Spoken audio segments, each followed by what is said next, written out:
plateforme de l'espoir et la population tout entière fait besoin de dire unanime concernant le fait que dans la dernière session du Parlement, surtout vis-à-vis ce qui le speaker fin dire le Rajesh Bhagwan, mais aussi le fait que le speaker c'est un récidiviste, c'est un serial offender concernant entorse aux règles parlementaires qui le speaker fin traverse la ligne rouge et qui aujourd'hui pendant d'autres choix que remplace le speaker avant la rentrée parlementaire d'octobre.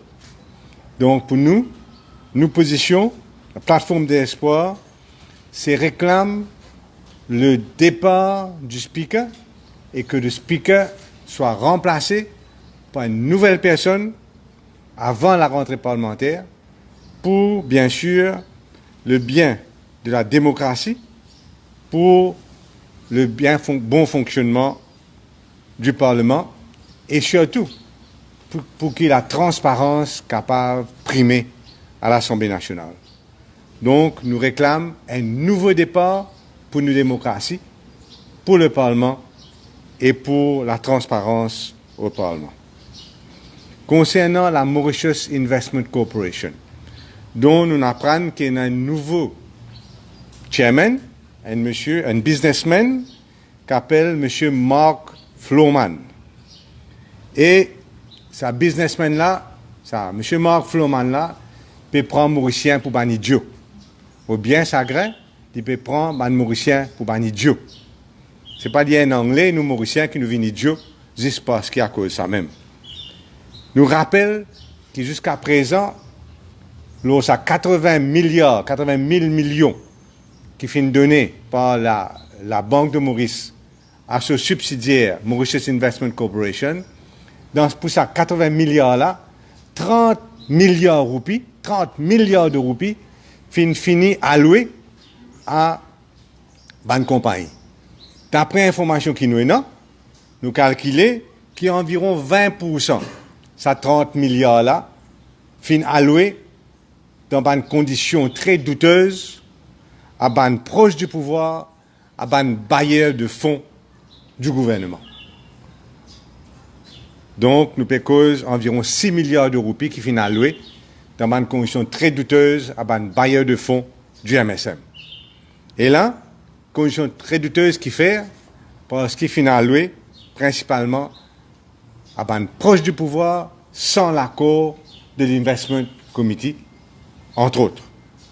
Et ce qui Mark Floman peut venir à nous comme un palliatif, que ce qu'il appelle transparence totale, c'est que dans le compte annuel Mauritius Investment Corporation, c'est-à-dire compte pour l'année, ils pouvaient nous donner la liste d'une compagnie. Première affaire, compte annuel, il est publié à intervalle de 18 mois après le début de l'année financière. Donc, à part une transaction déroulée en juillet 2020, c'est qu'en décembre 2021, que M. Floman pour publier la liste d'une compagnie, qui est totalement inacceptable et totalement opaque. 18 mois après les faits, ils pouvaient publier la liste. Et ce n'est pas la liste seulement qui nous peut demander. C'est la liste, c'est conditions. Parce que vous êtes capable de donner du monde là, vous êtes capable de varier conditions, il n'a capable de gagner l'intérêt 3,5%, il n'a capable de gagner l'intérêt 1,5%, il n'a capable de gagner 0 l'intérêt, il n'a capable de donner garantie, il n'a capable de pas donner garantie, nous ne connaissons pas. Donc, toute cette bonne information-là, surtout pour ces 20% qui nous donnent la condition douteuse, là, la population, parce que c'est nous l'argent, ça, besoin de gagner 100% détail, pareil comme ancien gouvernement, fin faire le stimulus package, que c'est une question parlementaire et c'est une transparence totale. Et là, nous connaissons qu'il y a un des ban prêts pas si bien faire. Là, nous connaissons qu'il finit gain perdre. Mais là, nous ne pouvons pas rien. Et donc, je demande à M. Mark Floman, en tant que leader de l'opposition, faire la décence, pas traite moi, pas traite Mauricien pour un idiot. Parce que sans quoi, il peut finir bien mal dans l'île Maurice. C'est de quoi, il peut traiter un Mauricien comme un idiot. Voilà donc. Et restait, ce qui est plus inquiétant que tout, c'est qu'il restait 50 milliards de roupies là, dans sa fonds là. MIC restait 50 milliards de roupies. 50 millions de roupies, c'est 50 000 la case qui est capable de construire pour un Mauricien qui est dans le besoin. C'est autant qu'à ce qui ça, restait dans Mauritius Investment Corporation.